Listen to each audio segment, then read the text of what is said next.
Hello students, I am Kiran Gupta from MB international school नया गांव कोटा। आज हम हिंदी 1 में गद्य भाग के अंतर्गत पाठ 17 का अध्ययन करेंगे।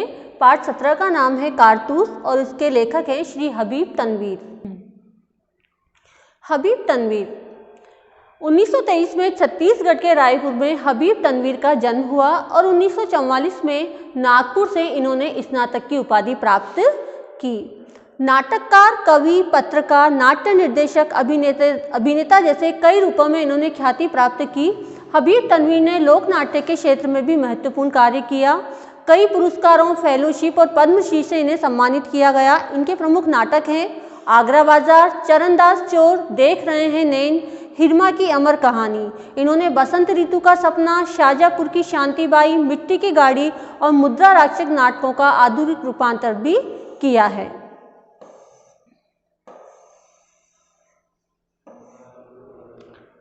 पाठ प्रवेश। अंग्रेज इस देश में व्यापारी के भेष में आए थे। शुरू में व्यापार ही करते रहे, लेकिन उनके इरादे केवल व्यापार करने के नहीं थे। धीरे धीरे उनकी ईस्ट इंडिया कंपनी ने रियासतों पर कब्जा जमाना शुरू कर दिया। उनकी नीयत उजागर होते ही अंग्रेजों को हिंदुस्तान से खदेड़ने के प्रयास भी शुरू हो गए। प्रस्तुत पाठ, हमारा जो पाठ है कारतूस, इस पाठ में एक ऐसे ही जाबाज का अर्थ है जान की बाजी लगाने वाले सिपाही के कारनामों का वर्णन है, जिसका एकमात्र लक्ष्य था अंग्रेजों को इस देश से बाहर करना, और वो सिपाही था वजीर अली, जो अंग्रेजों को इस देश से बाहर निकालना चाहता था। कंपनी के हुक्मरानों की अर्थात ईस्ट इंडिया कंपनी के जो शासक थे, उनकी नींद हराम कर देने वाला यह दिलेर अर्थात दिलदार, साहसी इतना निडर था कि शेर की मान में पहुंचकर उससे दो हाथ करने की मानीन, दो हाथ अर्थात उससे युद्ध करने के लिए कंपनी की बटालियन के खेमे में, कंपनी के बटालियन ने जो डेरा डाल रखा था उसमें ही नहीं आ पहुंचा, बल्कि उनके कर्नल पर ऐसा रौब गालिब किया, ऐसा रौब जमाया अपना कि उसके मुंह से भी वे शब्द निकले जो किसी शत्रु या अपराधी के लिए तो नहीं ही बोले जा सकते थे। अर्थात उन्होंने भी उनकी प्रशंसा में शब्द निकाले और उसकी तारीफ करी। अब हम इस पाठ का आरंभ करते हैं। पाठ का नाम है कारतूस। कारतूस का अर्थ होता है बंदूक में जो गोलियां भरी जाती है, उन्हें कारतूस कहा जाता है। इस पाठ में प्रमुख पात्र हैं जिनके नाम हैं कर्नल, लेफ्टिनेंट। लेफ्टिनेंट जो होता है यह सेना में कर्नल से नीचे वाला पद होता है। सिपाही हैं और सवार है। इस पाठ की अवधि 5 मिनट है और जमाना अर्थात समय बताया गया है सन 1799 का, और रात्रि का समय है। स्थान गोरखपुर के जंगल में कर्नल कालिंज के खेमे का अंदरूनी हिस्सा बताया गया है। ये जो स्थान बताया गया है ये गोरखपुर का जंगल है और यहाँ पर कर्नल कालिंज ने डेरा डाला हुआ है, उसके अंदर वो बैठे हुए हैं। 2 अंग्रेज बैठे बातें कर रहे हैं। उस डेरे के अंदर 2 अंग्रेज बैठे हुए हैं जो बातें कर रहे हैं। कर्नल कालिंज और एक लेफ्टिनेंट खेमे के बाहर है। चांदनी छिटकी हुई है, अंदर लैंप जल रहा है। कर्नल कहते हैं जंगल की जिंदगी बड़ी खतरनाक होती है, क्योंकि इन्होंने गोरखपुर के जंगलों में वजीर अली को पकड़ने के लिए अपना डेरा डाला हुआ है। तो यहाँ पर बातें कर रहे हैं कि जंगल की जिंदगी बहुत ही खतरनाक होती है। लेफ्टिनेंट उनसे कहते हैं हफ्ते हो गए, मतलब हमको यहाँ कई सप्ताह हो गए डेरा डाले हुए। सिपाही भी तंग आ गए हैं, ये वजीर अली आदमी है या भूत हाथ ही नहीं लगता। मतलब हमको यहाँ पर कई सप्ताह हो गए, हमने वजीर अली को पकड़ने के लिए गोरखपुर के जंगलों में कब से डेरा डाला हुआ है, परंतु ये आदमी है या भूत हमारे हाथ ही नहीं आता। कर्नल कहते हैं उसके अफसाने सुन के रॉबिन हुड के कारनामे याद आ जाते हैं। कर्नल ने यहाँ पर नाम लिया है रॉबिन हुड का, कि जब हम वजीर अली के अफसाने यानी कि वजीर अली के साहस की कहानियाँ सुनते हैं, किस्से सुनते हैं, तो हमें रॉबिन हुड की याद आ जाती है। रॉबिन हुड एक अंग्रेजी लुटेरा था जो अंग्रेजों से धन लूट कर गरीबों में बांटता था। तो यहाँ पर उन्होंने कहा है कि जब भी वजीर अली की बात आती है तो हमें रॉबिन हुड की भी याद आ जाती है। अंग्रेजों के खिलाफ उसके दिल में किस कदर नफरत है, कोई 5 महीने हुकूमत की होगी, मगर इस 5 महीने में वो अवध के दरबार को अंग्रेजी असर से बिल्कुल पाक कर देने में तकरीबन कामयाब हो गया था। कर्नल ने कहा है कि वजीर अली ने मुश्किल से 5 महीने अवध के ऊपर शासन किया होगा, परंतु इन 5 महीनों में ही उसने वहाँ से अंग्रेज़ों का कब्जा हटा दिया, अंग्रेज़ों का बिल्कुल सफाया कर दिया। लेफ्टिनेंट कहते हैं कर्नल कालिंज, ये सआदत अली कौन है? तो कर्नल बोलते हैं आसिफ उद्दौला का भाई है, वजीर अली का और उसका दुश्मन। असल में नवाब आसिफ उद्दौला के यहाँ लड़के की कोई उम्मीद नहीं थी। वजीर अली की पैदाइश को सआदत अली ने अपनी मौत ख्याल किया। यहाँ पर कर्नल ने स्पष्ट किया कि आसिफ उद्दौला और सआदत अली ये दोनों भाई है। आसिफ उद्दौला के बुढ़ापे तक कोई औलाद नहीं हुई थी, परंतु बुढ़ापे में उनको औलाद हुई जो थी वजीर अली, और इस वजीर अली को सआदत अली ने अपने सबसे बड़ा दुश्मन माना और वो अंग्रेजों से मिल गया अवध पर शासन पाने के लिए। लेफ्टिनेंट ने कहा मगर सआदत अली को अवध के तख्त पर बिठाने में क्या मसलहत थी, अर्थात इसमें क्या रहस्य था जो आपने सआदत अली को अवध के ऊपर बिठाया, अवध का शासन दिया। तो कर्नल ने कहा सआदत अली हमारा दोस्त है और बहुत ऐश पसंद आदमी है, अर्थात सआदत अली कंपनी का वफादार है और ऐशो आराम की ज़िंदगी जीना चाहता है, इसलिए हमें अपनी आधी मुमलिकत अर्थात अवध की आधी जायदाद और दौलत उसने हमको दे दी और 10 लाख रुपए नगद दे दिए। अब वो भी मज़े करता है और हम भी। लेफ्टिनेंट, सुना है ये वजीर अली अफगानिस्तान के बादशाह शाह जमा को हिंदुस्तान पर हमला करने की दावत अर्थात आमंत्रण दे रहा है। तो कर्नल कहते हैं अफगानिस्तान को हमले की दावत सबसे पहले असल में टीपू सुल्तान ने दी, फिर वजीर अली ने भी उसे दिल्ली बुलाया और फिर शमसुद्दौला ने भी। लेफ्टिनेंट कहते हैं कौन शमसुद्दौला? तो कर्नल कहते हैं नवाब बंगाल का निस्बती असरार रिश्ते का भाई, बहुत ही खतरनाक आदमी है। तो इस पैराग्राफ में यहाँ पर बताया गया है कि जो वजीर अली था यह अफगानिस्तान के शासक शाह जमा को हिंदुस्तान पर आक्रमण करने के लिए आमंत्रित कर रहा था, क्योंकि वह चाहता था कि अंग्रेज हिंदुस्तान से चले जाएं, उन्हें यहाँ से खदेड़कर बाहर निकाल दिया जाए, और इसके लिए वह अफगानियों की मदद चाहता था। और इसके पहले उसने टीपू सुल्तान ने भी अफगानियों को हिंदुस्तान आने के लिए आमंत्रित किया था और शमसुद्दौला ने भी उनको यहाँ बुलाया था।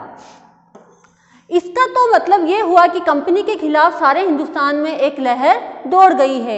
जी हाँ, और अगर ये कामयाब हो गई तो बक्सर और प्लासी के कारनामे धरे रह जाएंगे और कंपनी जो कुछ लॉर्ड क्लाइव के हाथों हासिल कर चुकी है लॉर्ड वेल्लेस्ली के हाथों सब खो बैठेगी। कर्नल ने यहाँ पर आशंका व्यक्त की है कि ईस्ट इंडिया कंपनी ने बक्सर और प्लासी के युद्ध में जो जीत हासिल की थी, जो कामयाबी हासिल की थी, वह सब अब लॉर्ड वेल्लेस्ली के शासनकाल में खो बैठेगी, सब कुछ समाप्त हो जाएगा। क्योंकि जब बक्सर और प्लासी के युद्ध हुए थे तो लॉर्ड क्लाइव यहाँ के गवर्नर जनरल थे और ईस्ट इंडिया कंपनी को जीत हासिल हुई थी, परंतु अब ऐसा नहीं लग रहा है।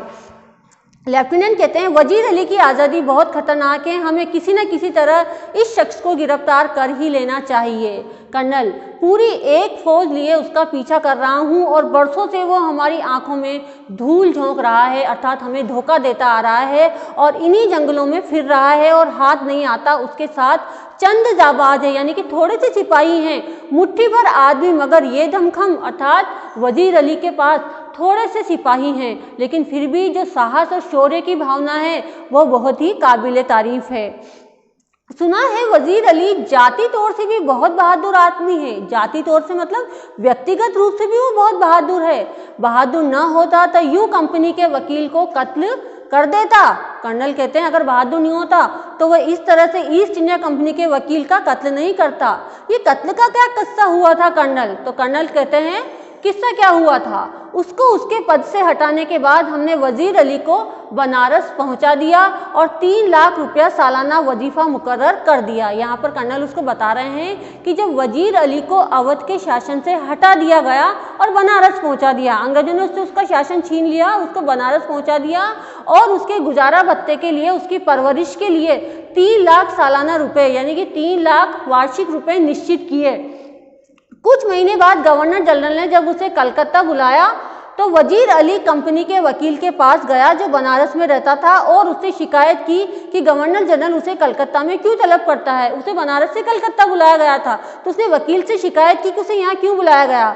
वकील ने शिकायत की परवाह नहीं की, उल्टा उसे बुरा भला सुना दिया। उस वकील ने वजीर अली की कोई बात नहीं सुनी, अपितु उससे और भला बुरा कहा। तो वजीर अली के तो दिल में यूं भी अंग्रेजों के खिलाफ नफरत कूट कूट कर भरी है, उसने खंजर से वकील का काम तमाम कर दिया। और क्योंकि वजीर अली अंग्रेजों को बाहर निकालना चाहता था हिंदुस्तान से, इसलिए उसने आओ देखा न ताओ खंजर उस वकील के सीने में घोंप दिया और उसकी हत्या कर दी। लेफ्टिनेंट और भाग गया।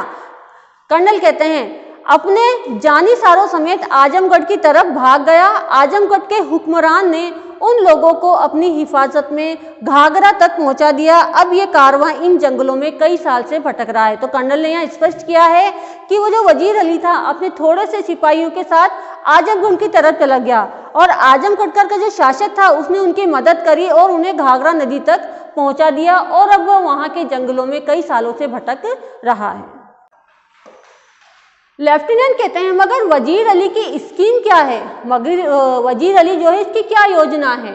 स्कीम ये है कि किसी तरह नेपाल पहुंच जाए, अफगानी हमले का इंतजार करे, अपनी ताकत बढ़ाए, सआदत अली को उसके पद से हटाकर खुद अवध पर कब्जा करे और अंग्रेजों को हिंदुस्तान से निकाल दे। ये सारी योजना बताई गई है वजीर अली की कि वजीर अली क्या चाहता है। वो धीरे धीरे नेपाल पहुंचना चाहता है और अफगानों को हिंदुस्तान पर आक्रमण करने के लिए बुला रहा है ताकि यहाँ से अंग्रेजों को बाहर खदेड़ सके और सआदत अली को अवध से मुक्त कराना चाहता है। अवध पर जो है वो खुद शासन करना चाहता है, सआदत अली को वहाँ से निकालना चाहता है। ये सब उसकी योजना बताई गई है।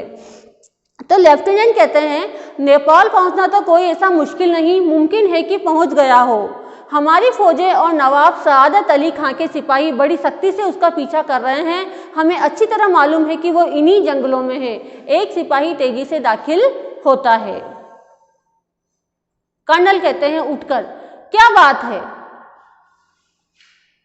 गोरा दूर से गर्द उड़ती दिखाई दे रही है। कर्नल कहते हैं सिपाहियों से कह दो कि तैयार रहे।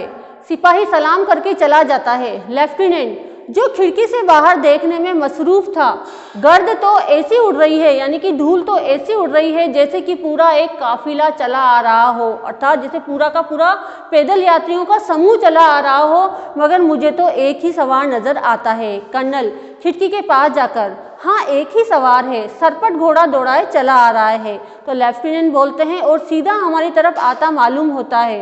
कर्नल ताली बजाकर सिपाही को बुलाते हैं। सिपाहियों से कहो इस सवार पर नजर रखे कि ये किस तरफ जा रहा है। सिपाही सलाम करके बाहर चला जाता है।